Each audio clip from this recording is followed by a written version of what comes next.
Lakaran na, sobrang init. Hello, sunlight. Dating gawi, lakad-lakad lang.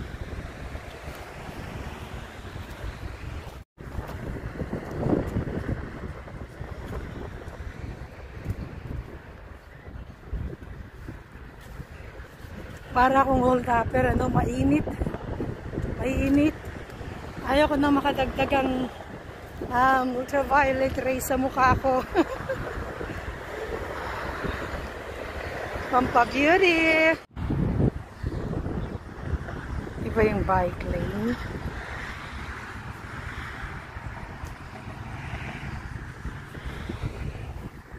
Tingnan yung paligid, oh, dry pa rin.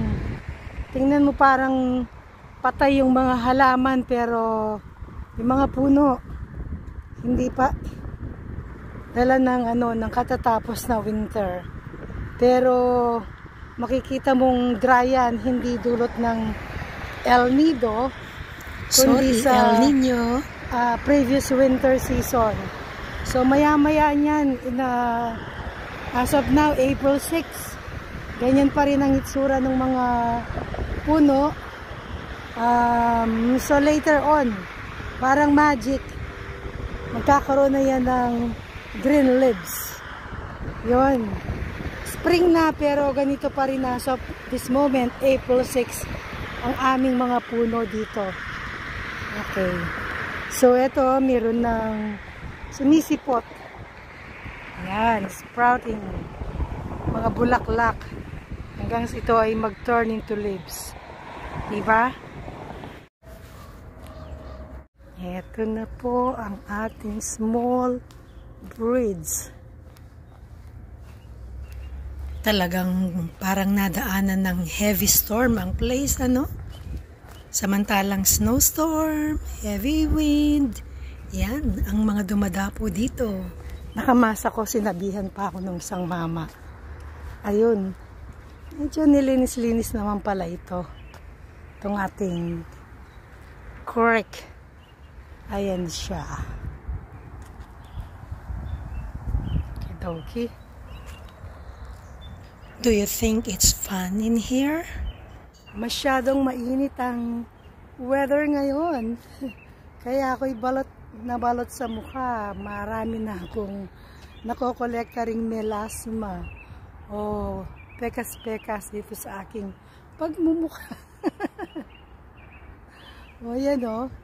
Ito ang small bridge. Small bridge, small bridge. Macha-challenge na naman dito ang tita mo. Pataas siya. Hilly ang place na to. Oops. Yeah. Pag nasa taas ka na, talagang malalaman mong hilly ang place, ano. Healthful and helpful. Look at this. Napakalawak ng aming park dito. Isang malit na area lang ito ang pinapakita ko sa inyo. At usually kapag palapit na ang summer o kaya medyo hindi na maulan, marami na ang mga nagba-barbecue dito sa park na ito. So ito ay isa sa mga area or mayroong gazebo ba, cottage na bubong na mayroon dito para makapag-organize ng malaking barbecue and party ang mga folks na pumupunta dito.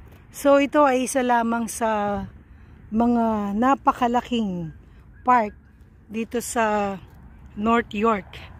North York and Toronto. Okay? So, ayun ang ibang area. So, meron pa tayong ibang areang mapupuntahan. So, yung previous na pinakita ko kanina ay part din ng park. Napakalaki ng hektarya nito. Sobrang lamig pa kasi guys, kaya medyo balot na balot pa ang lola nyo. You know, kailangan din nating protektahan ang ating sarili sa mga sipon. Usong-usong sipon kapag ubo, pag malalamig ang panahon, di ba? So, yeah, kaya na-stack yung ating mga bil-bil, kaya dapat nating lakarin. So, thank God for today. Napaka-bright ng araw na to. I really love sunlight kahit na maitim ako. May mga nagsasabi nga, uy, nakapunta ka na ng Canada, pero hindi ka pa rin pumuputi. Ano kaya ang nakakapagpaputi? Ang snow? Oh, no! Ang ganda ng water stream doon, no? Sa baba. Gusto ko mang puntahan, medyo delikado kasi maraming mga punong tuyong-tuyo na. No? Delikado, baka syempre, alam mo na, matumba, baka sa akin pa matumba. Gusto kong naglalayon pa naman ako na to live healthy life, to live long life. Baka madisgrasya tayo dito at ma-short life na short-lived na lang tayo. Diba? Ang linaw, ang ganda sana, paglaruan yung tubig. But anyway, malamig pa naman. Heto ang isa sa mga other side niya, other side ng Giros Lord Park at ang kanyang parking area. Yan ang makikita mo. Babalikan natin ito. Pero nakikita ko at the moment, mayroon ng nag-organize na ng siguro brunch ito or breakfast. Siyempre mag-stay sila ng until akala mo kilala ko later. So it's already like 10:30 in the morning. So meron akong nakikita sa banda doon na mayroong mga dalang food. So nagpipiknik sila na yung magpapamilya. Yan. Family picnic nila dito sa park. So I'm sure hindi lang sila mag-stay dito ng 2 hours. So maglalaro pa rin ang mga bata. Okay. Yan, yung mga nag-scooter, biking. Marami dito.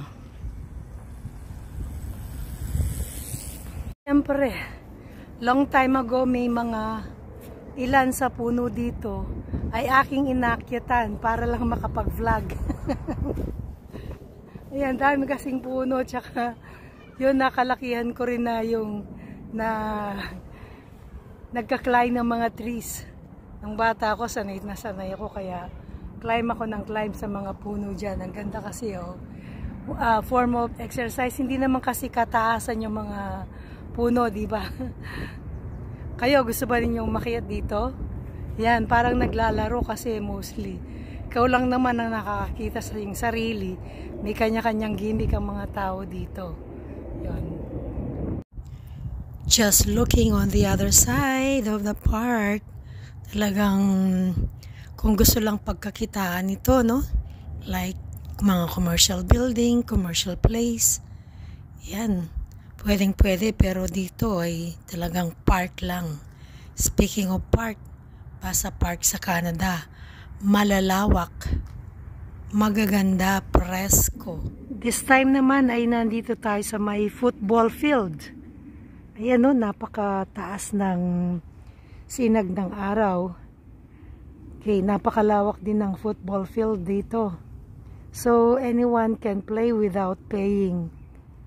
Ayun, so as of this moment ay wala pang mga kids o mga adults na naglalaro dahil sa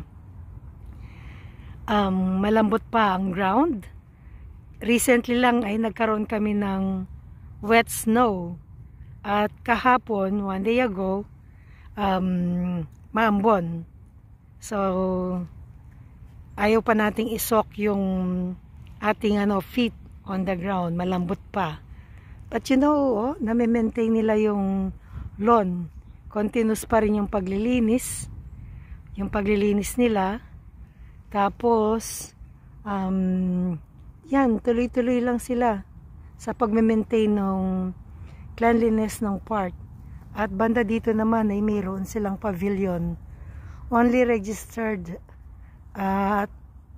persons or personnel and employees ang pwede lang makapasok dito, pero may mga public washroom kumbaga.